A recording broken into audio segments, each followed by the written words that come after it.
Olá, pessoal. Boa tarde. Estamos aqui para dar início a mais um episódio da série Educação Emancipatória, o 29º episódio. E hoje, com uma participação, além de especial, também internacional. Nós vamos conversar com a professora Irina Francisco, diretamente de Lisboa. Um prazer, Irina, receber você aqui.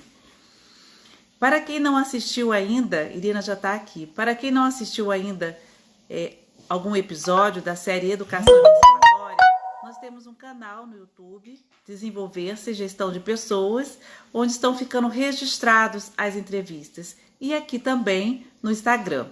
Essa série tem como principal objetivo socializar experiências acerca da educação e refletir sobre as possibilidades de diferentes formas de educar com o intuito de emancipar o sujeito.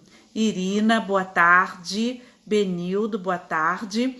A Irina tem licenciatura em Línguas, Literaturas e Culturas, pós-graduação em Ciências da Documentação, Informação, variante em Biblioteconomia, mestre em Ensino de Português e Espanhol, mestre em Línguas, Literaturas e Culturas, doutoranda em Educação na variante em Administração e Política Educacional, docente de Português, de Espanhol, professora requisitada na Direção-Geral de Educação do Ministério de Educação e Cultura de Portugal, trabalhando com material didático para alunos com deficiência visual. Atua no departamento que adapta materiais escolares para o Braille, destinado aos alunos com deficiência visual, integra a direção da Associação Bengala Mágica, criada por pais de crianças cegas e com baixa visão. A Irina Francisco tem 34 anos, tem baixa visão, fruto de uma doença congênita. E é com muito prazer, com muita honra, que nós vamos convidar agora a Irina para contar a sua trajetória, compartilhar e nos mostrar que é possível incluir.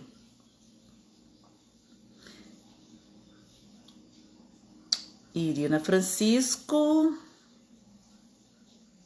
Então, Irina, você não está aqui habilitada para eu te convidar. Vamos aqui te ajudar. Eu sei que você está aqui. Oi, Márcia. Boa tarde, Márcia. Boa tarde, Benildo. Boa tarde, Paulo.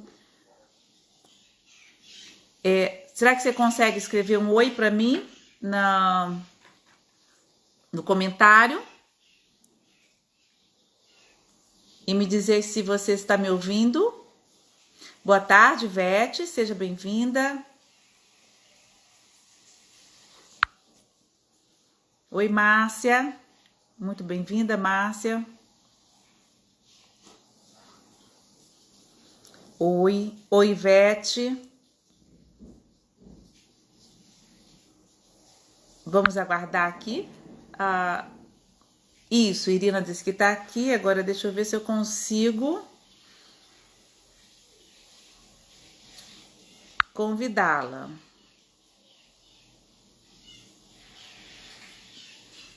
Oi, Tertuliana, boa tarde, tudo bem? Seja bem-vinda. Então, Tertuliana, será que você consegue ajudar a Irina no sentido de habilitá-la para que eu possa convidar? Inserir ela na nossa live? A Irina está aqui, ela está me vendo, mas por algum motivo aqui eu não consigo acessá-la. Não tem aqui para mim.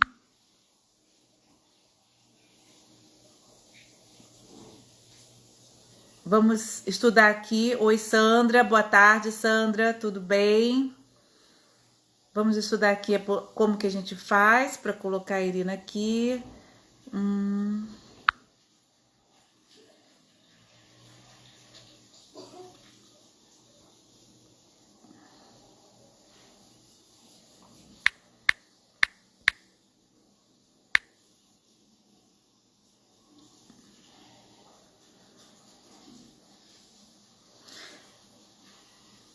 Bom, pessoal, peço só um pouco de paciência, porque essa vai ser a primeira live que a professora Irina Francisco vai participar. E nós estamos aqui tentando habilitá-la para essa participação.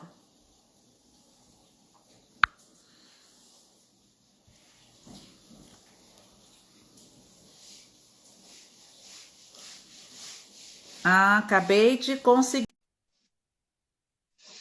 Acabei de conseguir. Vamos lá. Pronto. Irina está Sim, chegando. Mônica. Olá. Olá. Boa tarde. Eu peço desculpa, mas eu estava a tentar entrar através do computador e não foi possível, então vou ter que entrar através do meu telemóvel. Não sei se a Sim, imagem será muito boa, mas eu está consigo ver. ótima. Estamos te vendo perfeitamente, bem iluminada, Que bom. ouvindo perfeitamente, deu tudo certo. Nem, Ótimo. Peço nem desculpa por precisa este. se desculpar, Irina. Nós estamos todos aprendendo com essas novas tecnologias, essas novas formas de encontro, né, Irina? Sim, sim, sim. Fruto da pandemia também, não é? Exatamente. Eu estava pensando isso agora, Irina, porque eu estava ao mesmo tempo feliz por poder conversar com você aí de Lisboa, são 9 horas da noite, Sim.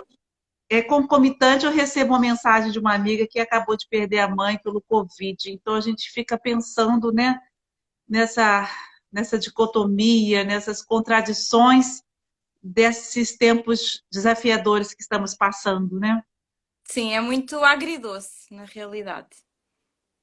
Exatamente. Irina, primeiro eu quero te agradecer a sua generosidade, a sua disponibilidade de conversar conosco aqui em pleno sábado, 9 horas da noite. Eu sei que você ainda está de férias. Nós já Sim, temos vários interlocutores aqui prontos para te receber, para te ouvir. Eu trabalho numa universidade aqui em Barra Mansa e que nós recebemos uma aluna com baixa visão no primeiro período. Alguns professores estão ansiosos para ouvir você por esse motivo também. eu é que E agradeço o convite. Espero que seja interessante para quem vai ouvir, hum, e espero não defraudar as vossas expectativas. imagina, Irina, imagina. Nós estamos aqui para conversar, para trocar, e principalmente né, essa possibilidade de socializar experiências ricas, importantes, como a sua. E principalmente nesse momento, Irina, onde nós estamos passando aqui no nosso país, no Brasil, algumas crises, inclusive relacionadas à inclusão. Então, você veio, nós já tínhamos marcado essa entrevista já há alguns meses, mas você Sim, veio assim numa semana bem propícia para conversar né, com os brasileiros sobre a possibilidade de fazer essa inclusão, que é possível, né? Fazer essa inclusão. sim. Nem sempre como as pessoas gostariam, talvez, mas é possível. E aí, Irina, para começar, o que você acha da gente começar você falando um pouco da sua trajetória enquanto aluna, né? Sabe o que eu estava pensando, Irina? O título Sim. da nossa conversa é Um Olhar sobre a Inclusão na Educação. Mas eu não sei, não, acho que são vários olhares. O que você acha?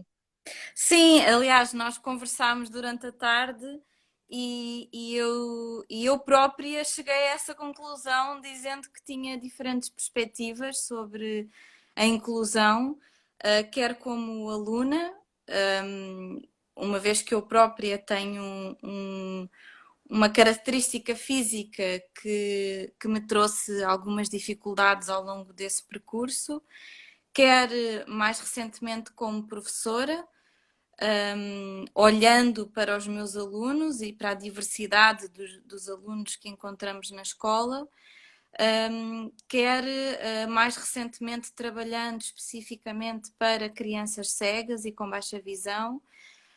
Portanto, na realidade, poderíamos alterar o título para Olhar sobre a Inclusão, porque, enfim, Verdade. o olhar é sempre o meu, mas sob perspectivas diferentes e em diferentes momentos da minha vida.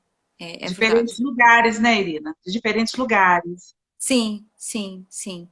Claro que, sou sincera, no princípio do meu caminho, não se falava em inclusão e só há alguns anos, pelo menos que eu tenha essa percepção, é que começou a falar-se de inclusão de uma forma mais efetiva. Quando eu era criança, não se falava tanto em inclusão. Hoje em dia, que já estudei um pouco sobre o assunto, eu diria que se falava muito sobre integração, porque ainda estávamos num momento em que se afirmava a permanência de crianças com algum tipo de deficiência na escola regular.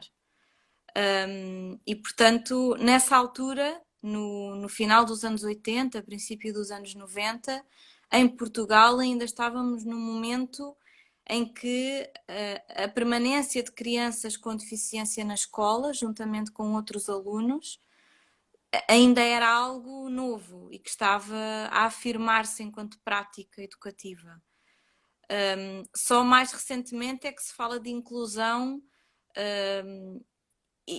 havendo uma grande diferença entre o que é integração e o que é inclusão, não é?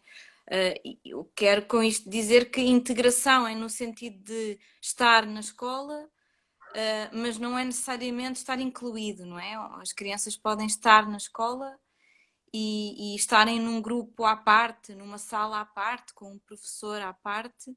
A inclusão é diferente da integração. E no princípio dos anos 90, quando eu fui criança e aluna, ainda estávamos noutra etapa daquilo que hoje em dia chamamos a inclusão. Eu nasci com uma baixa visão chamada severa, só tenho 5% de visão e a perspectiva era a perda total da visão algum dia, que não se sabia, nem se sabe hoje quando será. E portanto eu fui colocada numa escola que na altura oferecia condições para crianças com as minhas características. Oferecia aulas de braille, uma série de outras valências para a preparação das crianças com deficiência visual. E eu entrei nessa escola com 3 anos, pouco menos de 3 anos, e lá estive até terminar aquilo em que nós em Portugal chamamos o ensino básico, que eu penso que no Brasil se chama Sim, ensino fundamental. sim. E durante esse período fui alfabetizada em braille, fui alfabetizada a tinta, porque ainda tinha, como hoje, algum resíduo visual, e fiz todo o meu percurso nesses anos em que estive nessa escola, conciliando estas duas vertentes. E estava integrada, de facto, numa turma com crianças sem deficiência visual. Havia mais uma ou duas crianças como eu na minha turma, mas as restantes crianças eram crianças sem qualquer dificuldade de visão ou outra. E eu diria que a intenção seria a inclusão. Nos momentos ela foi mais feliz do que noutros. Na realidade, nem sempre houve inclusão todos os dias, porque a inclusão, a meu ver, dependerá muito também da forma como as crianças nos olham e como interagem connosco, como nos incluem ou não nas atividades, nas brincadeiras, nos horários fora das aulas. Sim. Mas, na teoria, era um modelo inclusivo, embora ainda não se falasse explicitamente em inclusão. Quando eu saí dessa escola, que era especial para crianças com deficiência visual, tive que integrar uma escola, vou usar uma palavra que eu não gosto, mas normal, não é? Sim. Uma escola perto da Regular. minha. Sim, sim. Uma escola regular, exatamente. perto da minha área de residência, que não era o caso desta escola onde eu andava desde criança. Era longe, bem longe de casa. E nessa altura, nos 3 anos do meu ensino secundário, que no Brasil será o ensino médio, tive grandes dificuldades, porque não tinha apoios, não tinha professor de educação especial, não tinha muito material adaptado em braille e, portanto, foi um caminho duro. Mas que foi bem sucedido, com muito trabalho e com a ajuda dos meus professores, que não tinham preparação e fizeram o melhor que puderam e que souberam, mas foi um caminho duro. Eu espero estar a utilizar palavras que vocês entendam, se houver algum termo. Perfeitamente, perfeitamente. Estamos entendendo. Quando você fala que foi bem sucedido, na sua leitura, a que se deve ter sido bem sucedido o seu ensino médio? Bom, quando eu digo bem-sucedido, quero dizer que eu tinha muito bons resultados. Era Sim, uma excelente aluna, sempre entre os melhores da escola. Eu penso que se devia a uma boa preparação académica que trazia da escola anterior, e a muito trabalho. Eu era muito estudiosa, muito dedicada, tinha o foco nos meus estudos, essa era uma prioridade para mim, precisamente porque eu sabia que futuramente as coisas seriam mais difíceis para mim, e então esse era algo em que eu dedicava muito do meu tempo, talvez a maioria do meu tempo, e tinha esse propósito, o propósito de me destacar pelo sucesso escolar para de alguma forma me sentir igual aos meus colegas de turma. sim. Para de alguma forma se sentir pertencente, né? Aceita, né? Isso Sim, acontece muito. sim.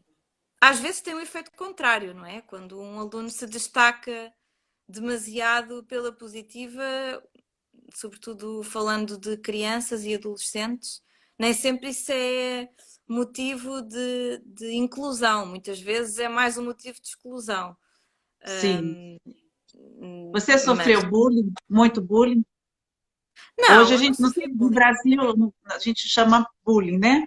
Mas Sim, nós no também. Brasil, né? É universal, né? Esse conceito. Você Sim, sofreu mas na sua trajetória enquanto aluna? não, não. À época não se falava de bullying, não era um Sim. conceito que existia. Uhum. Mas olhando para trás, eu não sofri de bullying. Sofri sim de, de, hum, do desconhecimento de alguns colegas que muitas vezes não sabiam como lidar com alguém que é diferente. Ou Sim. simplesmente sofri das dificuldades inerentes à falta de visão e a não conseguir fazer determinadas atividades que os meus colegas faziam naturalmente e que para mim eram mais difíceis. Mas não considero que isso tenha sido bullying, são Sim. dificuldades naturais da condição física.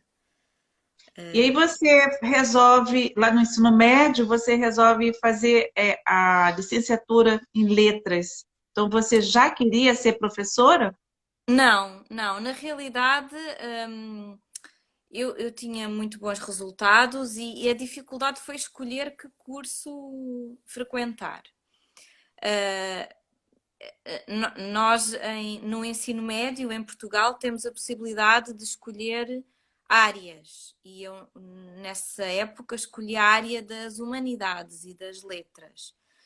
Quando tive que escolher uma licenciatura, a escolha do curso que frequentei não foi imediata. Eu entrei em Direito e fiz o primeiro ano do curso de Direito. Na realidade, eu não tinha intenção de ser professora e tinha pânico de ser professora, porque eu pensava e não estava longe da realidade que seria muito difícil estar numa sala de aula com 20, 30 crianças ou adolescentes, escrever. Preferencialmente leio e escrevo em braille e, portanto, isso seria mais uma barreira. O controlar o comportamento dos alunos, a correção das provas, enfim, eram Sim, uma série de dificuldades que eu antevia e que me faziam pensar que seria uma profissão muito dura para mim e, portanto, não foi uma escolha imediata. Mas, de facto, o primeiro ano do curso de Direito mostrou-me que eu não tinha perfil para advogada, para juíza, o que fosse. E nessa época decidi escolher com o coração e fiz um curso de que eu gostava. Eu gostava das matérias. A escolha da profissão de professora foi um pouco força das circunstâncias, sim, e foi algo pelo qual eu me apaixonei com a prática no dia a sim. dia na escola. Você fala que então decide escolher pelo coração quando você vai para as áreas humanas. Sim, sim. Sim, porque a escolha do curso de Direito foi uma escolha um pouco racional. O curso Sim, de Direito é um curso que dá uma preparação muito abrangente e à época eu não tinha uma convicção daquilo que queria exatamente e, portanto, escolhi um curso que no futuro poderia permitir-me diferentes profissões. E sim, quando digo que escolhi com o coração, digo que quer dizer que escolhi as matérias que eram do meu gosto, a literatura, a linguística, que são matérias à partida que nós não associamos a uma profissão concreta, que parecem um pouco teóricas demais, sem uma sim. aplicabilidade concreta, Uhum. mas que era aquilo de que eu gostava e, portanto, foi. Quando eu digo que escolhi com o coração, foi nesse sentido, no sentido em que Sim. já não estava tão preocupada com a profissão que eu iria exercer, mas escolhi por aquilo que eram os meus gostos. Como uma psicóloga, você deve imaginar como eu gosto de ouvir isso, né? Como eu falo isso para os meus alunos, né? Sobre as escolhas na vida, né? E ouvir o Sim, coração, que não é normalmente dá fácil. certo. Não é fácil, mas dá certo, né, Irina? No meu caso, deu. Tem dado, tem Tá dado. dando muito certo. E Sim, aí, de sim. repente, como é que foi essa transição para ser professora? Como que foi? Quais foram os seus maiores desafios?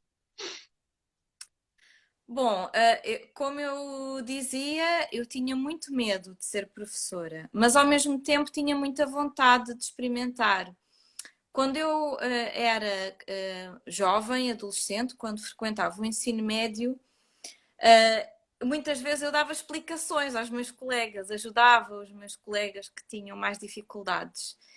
E havia lá um bichinho em mim, mas eu tinha muito medo, pelos motivos que disse, não é? Que, a dificuldade em ver 20, 30 adolescentes numa sala de aula, a dificuldade em corrigir as provas, a comunicação escrita, o facto de eu escrever e ler em braille e de isso dificultar a comunicação com os alunos em sala de aula, tudo isso fazia com que eu achasse que era uma profissão inacessível. À época, eu entrei na profissão porque havia falta de professores de espanhol qualificados. Olha, Foi um momento do ensino em Portugal em que houve um boom do ensino do espanhol. Não era habitual haver essa oferta de língua estrangeira nas escolas portuguesas, o mais comum é o inglês e o francês, e de repente, naqueles anos, o espanhol teve grande projeção e não havia professores qualificados para dar aulas de espanhol. E eu tinha essa qualificação. Portanto, eu fui um pouco empurrada, devo dizer, por alguns colegas que me diziam que era um desperdício uma pessoa com a minha qualificação não estar a trabalhar, tendo em conta que era uma área em que havia necessidade de professores qualificados. E foi um pouco essa oportunidade, essa necessidade do mercado, digamos assim, e também esse bichinho que eu já trazia de jovem, que me fez começar a dar aulas. E devo dizer que eu fui com esse mesmo medo, com todos esses receios, Sim. mas acabou por tornar-se um vício. Irina, E como que, antes de você prosseguir, né, tem algumas perguntas aqui para você. A Sandra está perguntando como aluna, deixa eu ver aqui. Sandra, sumiu aqui que você me perguntou, peraí. Como aluna, o que é mais importante para que você se sinta incluída? A Sandra também é da área de educação, eu vou entrevistar a Sandra semana que vem. Ela é orientadora educacional. Então, ela está te perguntando, como aluna, antes da gente prosseguir na sua carreira de professora, o que você acha que é importante para que se sentir incluída? Deu uma travadinha aqui, a Irina, mas ela volta já já.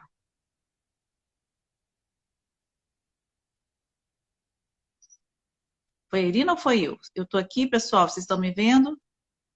Foi a Irina? Ah, foi. Ela caiu aqui, deixa eu colocar ela aqui novamente. Espera aí.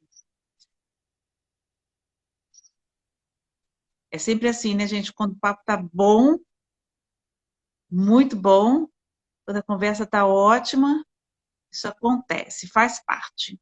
Deixa eu procurar. Ela não voltou ainda, mas ela deve estar voltando. Deixa eu mandar aqui um WhatsApp para ela. Aqui.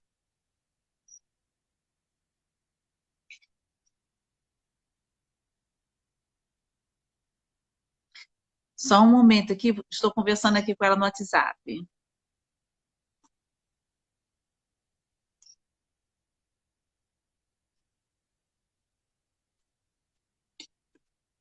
Ela tem tanta coisa boa para falar para a gente hoje. Vamos ver aqui se ela está aqui. Ainda não.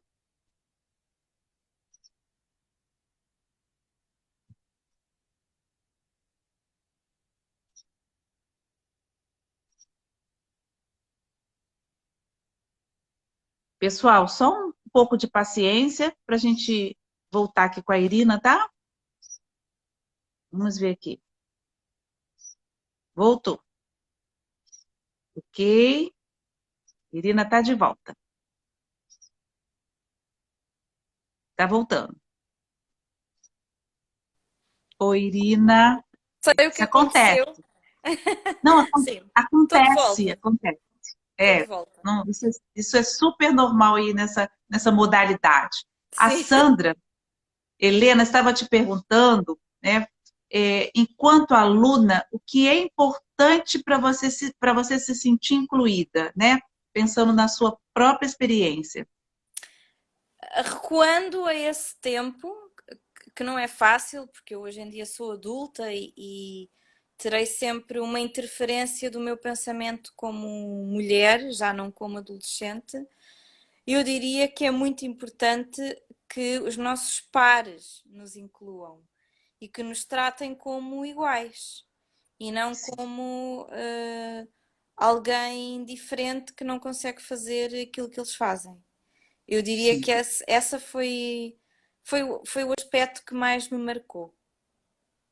Então, além, né, de todas as impossibilidades, desafios, que é o material pedagógico, que é a formação do professor, que nós sabemos que tudo isso é de extrema importância, Sim, mas com o certeza. que você diz que um sentimento mais importante aí, né, entre esses outros aspectos, é se sentir acolhida pelos pares. Sim, sim. Perfeito. Perfeito. Você sabe que no a minha dissertação de mestrado foi sobre posicionamento e o conceito de si mesmo de universitários com alguma necessidade educacional específica.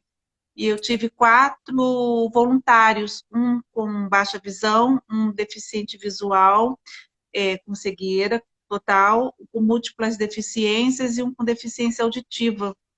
E, basicamente, o resultado da minha pesquisa é muito parecido com o que você acabou de relatar, com o que eles trouxeram na pesquisa. Eles falando, olha, tudo é importante, o acesso arquitetônico é importante, o pedagógico é importante, tudo é importante. Mas se tem alguma coisa que faz a gente querer ficar, permanecer, é o acolhimento dos pares. Com certeza, com certeza. E ele nem sempre acontece. Eu diria, é uma opinião pessoal, que nesse aspecto a formação de professores é algo que deve ser trabalhado, sim. Sim. Os Uhum. materiais é algo que é um direito e que deve acontecer e que pode ser mudado. A forma como os nossos pares nos acolhem é algo tão pessoal e tão particular e tão dependente de variáveis que nós não controlamos, que esse Sim. sim é um grande desafio, porque Uhum. todas as pessoas trazem preconceitos na sua educação, na forma como foram criadas nas suas famílias, no seu enquadramento socioeconómico, familiar, cultural, e isso não há formação rápida, não há reivindicação por direitos que mude com Sim. facilidade. Não sei se me É o que faço entender. a gente chama de acessibilidade atitudinal. Sim, sim, Atitudinal, né? é muito Exatamente. Você difícil lembra? mudar atitudes, muito difícil. Sim. Portanto, Irina, você lembra do respondendo primeiro dia? Desculpa, fala. Não, não, eu ia encerrar dizendo que, respondendo à pergunta, hum, a aceitação dos pares é provavelmente o aspecto que eu mais destaco no sentimento de ser incluído, de se sentir incluído. Fica aí, então, para todos pensarem, refletirem, né? Vindo da Irina, da sua própria experiência. Voltando à experiência de professora, como que foi a primeira vez que você entrou na sala de aula como professora? Você lembra? Vagamente, muito vagamente. Lembro-me, que estava muito nervosa, muito, muito, muito nervosa. Hum, mas que a partir do momento em que entrei na sala de aula, ganhei uma força inexplicável e segui em frente. E este foi um sentimento que eu senti todos os anos no início do ano letivo. Não sei se todos os professores sentiram isto. Eu já conversei com vários professores em Portugal. E o sentimento é muito semelhante, mesmo quando já não é a primeira vez, o recomeço do ano letivo, o primeiro dia do ano letivo, o facto de conhecermos novos alunos todos os anos, e de ser um recomeço da vida todos os anos, traz sempre uma adrenalina e um medo que rapidamente se desfazem quando nós entramos na sala de aula. E foi isso que eu senti na primeira aula e em várias primeiras aulas nos anos seguintes. E como foi essa trajetória? Como está sendo? Você continua sendo professora? Você poderia compartilhar conosco como funciona na prática essa adaptação? Sim, na realidade eu há 2 anos que não dou aulas, mas dei aulas durante vários anos e naturalmente que os meus receios confirmaram-se, não eram infundados. O que acontece é que eu encontrei formas de contornar essas barreiras. Relativamente à comunicação escrita em sala de aula, eu não comunico em braille com os meus alunos porque eles não sabem braille. Eu sou professora do ensino regular, não sou professora de educação especial. Eu escrevo no quadro com a minha letra meio torta, meio grande. Esse era um complexo que eu levava para a sala de aula, porque eu não estava habituada a escrever com caneta, sabia fazê-lo, mas fazia-o com pouca frequência, portanto, eu não tenho a mesma destreza na motricidade fina que uma pessoa que escreve com papel e caneta, não é? Mas escrevia no quadro, perguntava: vocês entendem o que eu escrevo? Sim, claro, professora, perfeitamente. E eu segui em frente. A partir de determinada altura, passei a preparar as minhas aulas utilizando o PowerPoint. E isso facilitava a minha vida em sala de aula. Dava muito trabalho, implicava uma grande preparação em casa, mas fazia com que eu não tivesse esta insegurança dos os alunos não entenderem aquilo que eu escrevia, sobretudo tratando-se de uma língua estrangeira, no caso do espanhol, ou da língua materna, no caso do português, em que é necessário corrigir erros ortográficos, é necessário que os alunos vejam o modelo das palavras escritas para saberem qual é o modelo correto e o equívoco que poderia gerar o facto de eles não entenderem a minha letra era algo que me gerava ansiedade. Portanto, a partir de certo momento, eu passei a preparar as minhas aulas em PowerPoint. Relativamente aos materiais em sala de aula, algumas vezes eu tinha os livros em braille, que são feitos, produzidos pelo serviço onde eu agora trabalho atualmente. São produzidos para alunos, mas eu pedia enquanto professora e eles eram-me fornecidos. Alguns deles, nem todos existiam feitos em braille. Quando não existiam em braille, eu tinha que recorrer a lupas eletrónicas ou ao formato digital dos livros que lia no computador utilizando software de ampliação Uhum. e assim fui andando. E como que é essa relação com os alunos? Você já teve algum problema específico por você ter baixa visão, em relacionado a algum aluno ou algum familiar de algum aluno, né? Mãe, pai, alguma coisa? Você já se deparou com essa questão? Eu gostaria de dizer que não, mas, mas não posso dizer que não. Tive alguns problemas. O facto de termos um ensino democratizado com 20, 30 adolescentes em sala de aula faz com que muitas vezes haja problemas de indisciplina. Imagino que seja um tópico comum entre Portugal e o Brasil. Mas é. E o facto de eu não ter uma visão total fez com que em muitas situações eu não tenha agido no sentido de travar alguns comportamentos menos corretos em sala de aula, e isso gerava uma sensação de impunidade perante os meus alunos. E, portanto, eu tive, nuns anos mais do que noutros, dependendo também do contexto das escolas onde trabalhei, tive alguns problemas de indisciplina, fruto também da minha juventude, não é? Eu era uma professora muito jovem, com um aspecto muito doce e, enfim, também tem um pouco que ver com a minha personalidade, juntando à dificuldade em ver, muitas vezes tive alguns problemas de indisciplina com os meus alunos. Relativamente a pais,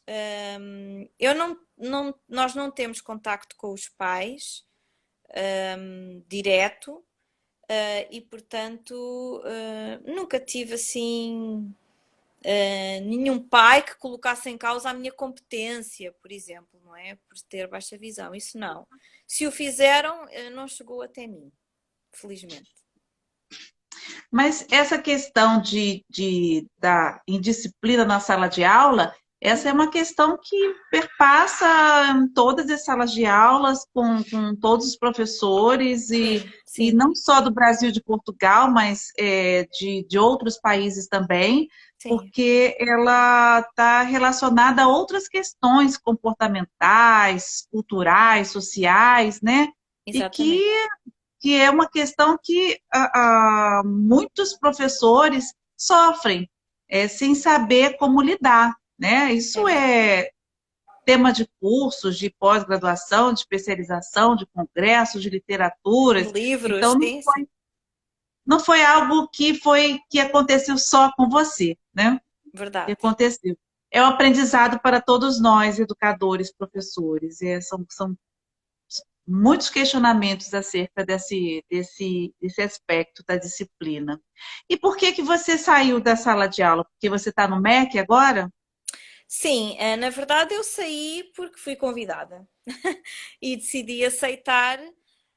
hum, eu gostava, a propósito disso, eu gostava de fazer um parênteses. Quando eu era muito jovem e frequentava ainda o ensino médio, eu não tive, nem sempre tive professor de educação especial que me apoiasse na preparação de materiais e tudo mais.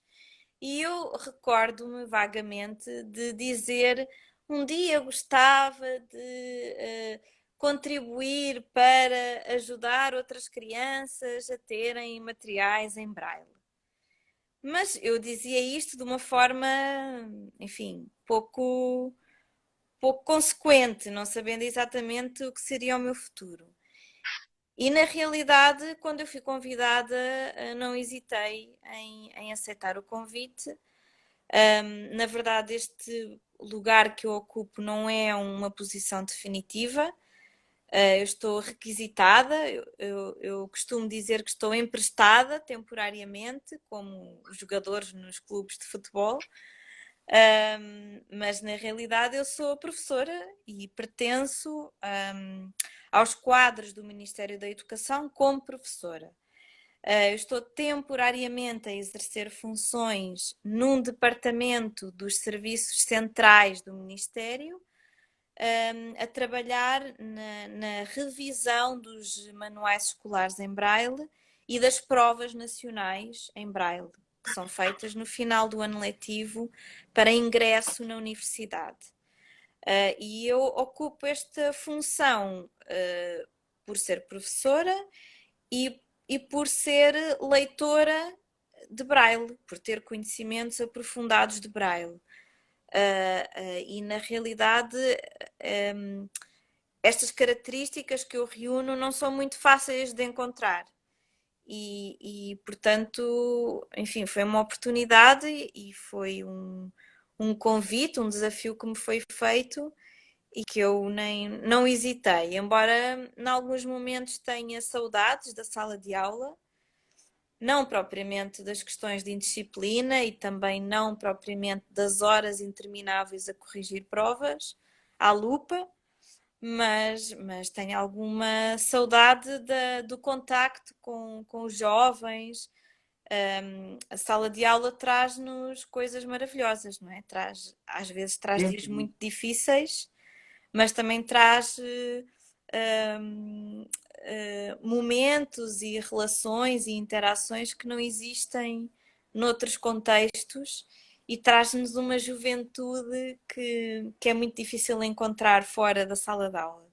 E eu Verdade. sinto muita falta disso, mas sei que o meu trabalho é importante e, e enfim, é outra fase no meu caminho. Sim, e também não é definitivo, como você disse, né? Sim, Você não é está definitivo. numa contribuição muito importante agora. Sim. Conta um pouco sobre essa sua experiência no MEC, esse projeto. Ahm, Em Portugal, não sei como funciona no Brasil, mas em Portugal, o sistema funciona da seguinte forma. Nós temos manuais escolares para todas as disciplinas, existem editoras que vendem os manuais escolares, mas que não o fazem em formatos acessíveis. E, portanto, o Ministério da Educação chama a si a adaptação destes manuais escolares para Braille, que são fornecidos gratuitamente para os alunos cegos de todo o país. Este trabalho é um trabalho um pouco mais, como dizer, não tão desafiante como o trabalho em sala de aula. É um trabalho mais tranquilo e que para mim é mais fácil, digamos, porque eu leio o Braille com facilidade e, portanto, é um trabalho mais simples desse ponto de vista, mas claro que tem as suas particularidades. Nós temos que antever as dificuldades que um aluno cego que nós não conhecemos irá ter ao estudar através de um manual escolar. Temos muitas vezes que trabalhar na adaptação de imagens. Os manuais escolares hoje em dia são muito visuais, têm muitos desenhos, muitos bonecos, muitos gráficos, muitas tabelas, muitos Uhum. mapas, e tudo isso tem que ser adaptado ou descrito para que um aluno que não vê consiga entender essa informação, e nós temos que tentar prever como é que uma criança ou um jovem que vai ter um livro nas mãos, que dificuldades vai ter ao interpretar um mapa ou ao ter que fazer um exercício em sala de aula a partir de uma imagem. E por isso não deixa de ser um trabalho intelectualmente estimulante, embora, como Sim. digo, mais tranquilo do que estar na sala de aula. Um dos aspectos mais curiosos é que a equipa com a qual eu trabalho é a mesma que já fazia os meus livros em Braille quando eu era criança. Eu sou Olha, mais jovem da equipa olha. e é engraçado essa coincidência. Sim. E é uma boa coincidência, né? Aqui tem um recado para você aqui, deixa eu ver se eu consigo ler. Da Ivete. Sim, Irina, obrigado por ser uma luz no meu caminho. Há 4 meses foi detectado na minha netinha, Alice, uma deficiência visual. Ela está com 5 meses e conhecer você me faz, e aí, não sei, Ivete, estou extremamente emocionada. Ela não conseguiu, eu acho até que concluir a frase. Ela está muito emocionada e agradece você, porque a neta dela foi diagnosticada como deficiente visual e, pelo que eu estou entendendo, você está fazendo toda a diferença na vida dela. Nós temos aqui a Márcia muito Beatriz, bom. que trabalha no Núcleo de Acessibilidade da universidade onde eu sou professora. É o Centro Universitário Barra Mansa. A Márcia Beatriz, inclusive, nós temos alunos na graduação com alguns tipos de deficiências.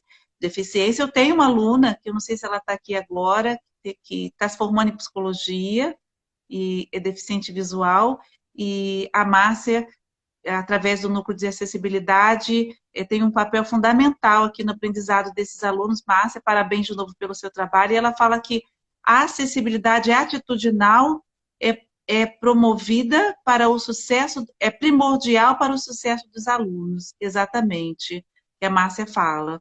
Verdade. E aí alguém te pergunta, eu acho que foi a Sandra, né?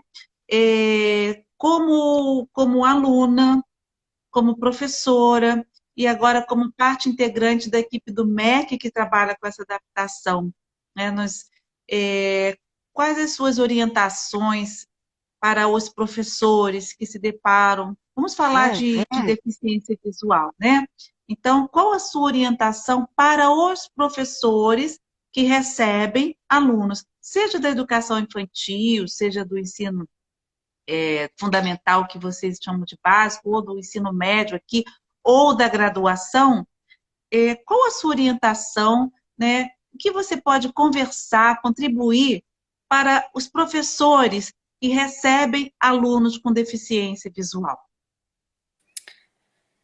Essa é uma pergunta difícil de responder assim rapidamente. Claro que uma criança muito pequena tem necessidades diferentes de um aluno universitário.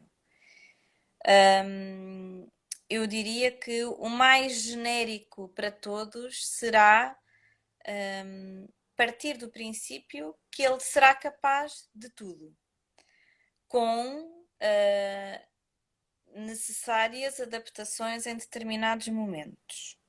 Sim. Quando uma criança é muito pequena, as necessidades e aquilo que é necessário trabalhar prende-se sobretudo com autonomia nas tarefas do dia a dia e, no caso de ser uma criança totalmente cega, fundamental a aprendizagem do Braille. Eu sou uma grande defensora do Braille, nem toda a gente pensa desta forma.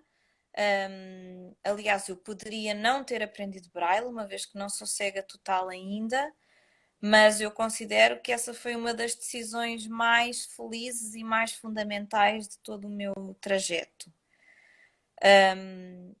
Portanto, eu direi sempre que uma criança cega terá que aprender Braille. Ponto final. Relativamente às crianças com baixa visão e dependendo do nível de baixa visão, acredito que possa haver outros caminhos, mas acredito também que no caso de uma baixa visão severa, como é a minha, o Braille será sempre um caminho possível. Há outros e há vários caminhos em simultâneo. Eu recordo que fiz toda a minha escolaridade utilizando a escrita, a tinta e o Braille e opto por uma ou por outra sempre que me é confortável. E essa possibilidade de escolha dá-me uma liberdade de movimentos que eu não teria se não soubesse uma ou outra. Relativamente a alunos mais crescidos e mesmo alunos universitários, posso dizer que muitas vezes deparei-me com um grande desconhecimento por parte de alguns professores universitários, que ouvi algumas frases menos simpáticas. Menos simpáticas, enfim, ninguém me insultou, Sim. naturalmente, mas algum Uhum. ceticismo e até descrença na minha competência ou na minha capacidade Sim. de chegar onde os outros chegam e que, mesmo até há bem pouco tempo, tive que provar coisas, provar que sou Eu capaz. imagino. Eu imagino. Portanto, eu diria que no ensino universitário é preciso formar professores em todos os ensinos, mas no ensino universitário, falo daquilo que conheço em Portugal, há alguma falta de preparação pedagógica, não é? Há um grande investimento na formação científica, nas áreas específicas em que os professores se especializaram, geralmente são investigadores que são professores, não são Sim. professores Verdade. por si Faz só. toda a diferença. Faz toda a Exatamente, diferença. exatamente. Uhum. Uhum. Portanto, há um grande desconhecimento de situações que fogem à norma, que não correspondem ao comum dos alunos que aparecem nas universidades. Portanto, seria muito importante fazer um trabalho de sensibilização, de desmistificação de alguns preconceitos relativamente às pessoas com deficiência e relativamente à sua capacidade intelectual para desempenhar determinadas tarefas, para exercer certas profissões, e para o sucesso académico. Exato. Então, você fala assim, que, primeiramente, professor, acreditar que toda criança é capaz. Sim, Toda criança é capaz, independente, de alguma limitação que ela traga. Acreditar na potencialidade humana. sim, E, exatamente. em seguida, formar redes, né, redes de apoio, formação, e as ferramentas que hoje, imagina, Irina, hoje como está diferente as crianças quando chegam na escola com 3 anos, como da sua época.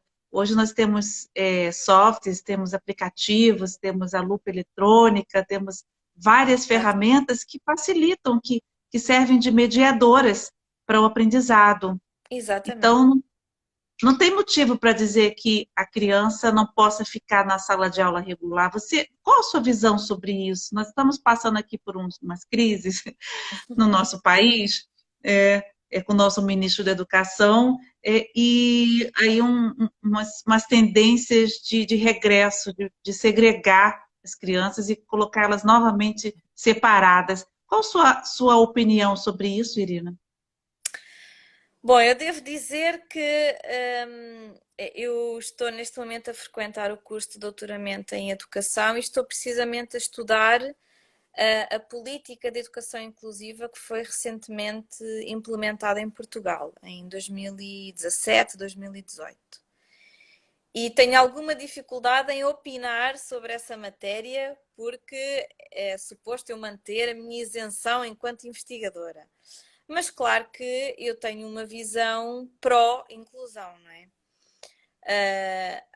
Eu considero, reconhecendo que não conheço todas as particularidades de todas as deficiências, conheço melhor a da deficiência visual, eu considero que a inclusão em sala de aula é possível e é viável e é desejável desde que haja os apoios técnicos e humanos necessários e que não há a necessidade de um ensino segregado nos dias de hoje, tendo em conta aquilo que acabámos de dizer, a existência de tecnologia, de uma série de ferramentas que nos permitem aceder à informação de outra forma, mas de forma autónoma. E, portanto, não vejo sentido em regredir num processo que é relativamente recente, tem algumas décadas, e que tem mostrado uma evolução feliz, não é? Eu penso que no Brasil passará o mesmo que em Portugal. Como eu dizia no início da nossa conversa, no final dos anos 80, 90, estávamos ainda numa fase de afirmação da integração de crianças com deficiências nas escolas regulares e hoje em dia, em Portugal, pelo menos, ninguém diz vamos criar uma escola só para alunos cegos ou uma escola só para alunos surdos, porque quando nós saímos da escola estamos no mundo. Não há empresas só para pessoas com deficiência, não há cinemas só para pessoas com deficiência, não há supermercados só para pessoas com deficiência. O mundo está cheio de pessoas diferentes. E a partir do momento em que nós saímos da escola, seja ela inclusiva ou segregadora, nós vamos estar no mundo com outras pessoas. E, portanto, quanto mais cedo começar essa inclusão, melhor preparados estaremos para viver num mundo que é diverso. Eu não tenho nem palavras. Você me tirou as palavras porque nem tem o que completar o que você disse, porque realmente você disse tudo. Nós vivemos no mundo, quando nós fomos, o objetivo da escola é preparar, né, os miúdos, em Sim, Portugal fala miúdos, né? Os sim. miúdos, os meninos, as crianças para o mundo, para a vida adulta. E o que as crianças todas vão encontrar? Diversidade. E como eu vou preparar essas crianças para trabalharem de forma com a diversidade, segregando-as? Realmente não faz sentido. Irina, foi assim tão bom. Você acredita que está terminando? Aqui, Ah, olha, a Tertuliana fez uma pergunta para você, mas você já respondeu sobre o que você pensa sobre o currículo escolar e a inclusão do Braille. Você já respondeu, né? Que você é a favor da inclusão do Braille no currículo, não é? sim, sim. Totalmente a favor. Totalmente pró-Braille. Aqui é o que a o meu aluno aqui, Benildo, muito bom, essa sua fala sobre inclusão. Nós temos aqui um amigo também que já foi entrevistado aqui, o Colete, que ele é coordenador pedagógico de um curso preparatório para o Enem, e ele está te agradecendo, porque eles estão também com um aluno com baixa visão no curso. Eu estou tentando aqui encontrar aqui as falas, porque tem algumas aqui, as pessoas te agradecendo, os seus primos aqui te elogiando, falando que você é uma pessoa incrível. É, a Tertuliana muito bem, Irina, o Benildo muito bem, a Márcia aqui mandando opção de coração para você. Ou seja, passou tão rápido, alguém falou que, nossa, passou rápido, passou mesmo, Benildo. Passou. O Colete fala que atualmente tem uma aluna com baixa visão e a tecnologia tem nos ajudado muito. Muito obrigada pelas suas palavras, Irina. Então, eu também, assim como eles, só tenho que te agradecer essa sua generosidade, a sua doçura, e espero que a gente continue fortalecendo aqui nossa relação, nossa integração, que a gente vá. Quem me indicou você foi a Tertuliana, quem me indicou a Tertuliana foi a Monique, e quem me indicou a Monique foi a Cláudia Tona, e assim, por meio dessa série, nós estamos construindo uma rede potente, que a gente não se separe, que a gente continue aí juntos, lutando por essa sociedade mais justa, menos desigual. Parabéns, Irina, pelo seu Obrigada. trabalho. Teria muito para dizer ainda. Podemos agendar uma segunda parte para daqui a uns meses. Vamos sim. Eu já tenho assim, uma agenda aí até o final do ano, mas eu vou encaixar você com certeza aqui para a gente continuar os olhares. Sabe por quê? Você não falou sobre a bengala mágica. Pois não, pois não. Seu trabalho. Então, nossa próxima conversa, você vai conversar sobre esse trabalho voluntário que chama Bengala Mágica. Vamos deixar aqui no suspense para as pessoas, né, para a gente voltar, então. Procurem-nos no Facebook e no Instagram, nós temos uma página, é uma associação de pais à qual eu me juntei. Eu não sou mãe, mas sou uma adulta que já foi criança um dia, e é uma associação muito jovem, mas com muitos sonhos para concretizar. Procurem-nos. Irina, você é a própria representação de que nós somos muito mais do que aparentamos.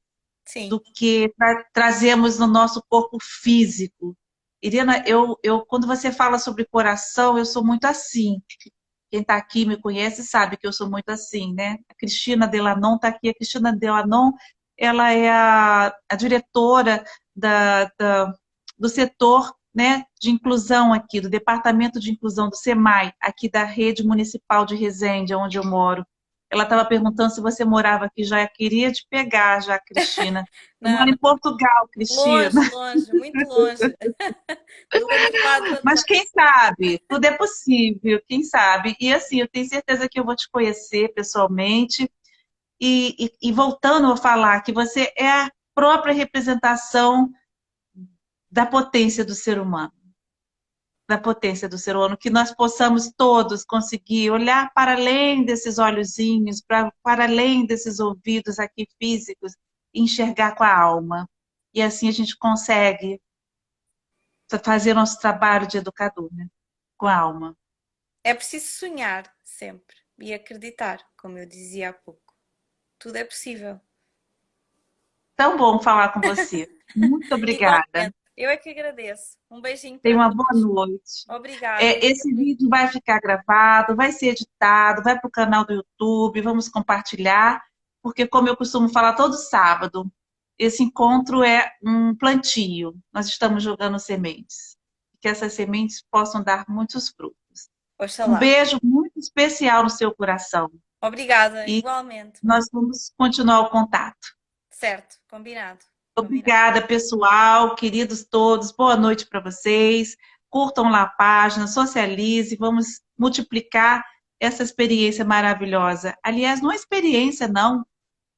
essa pessoa maravilhosa, né? Porque a gente fala da experiência, não é a pessoa que traz a experiência, a pessoa, a Irina.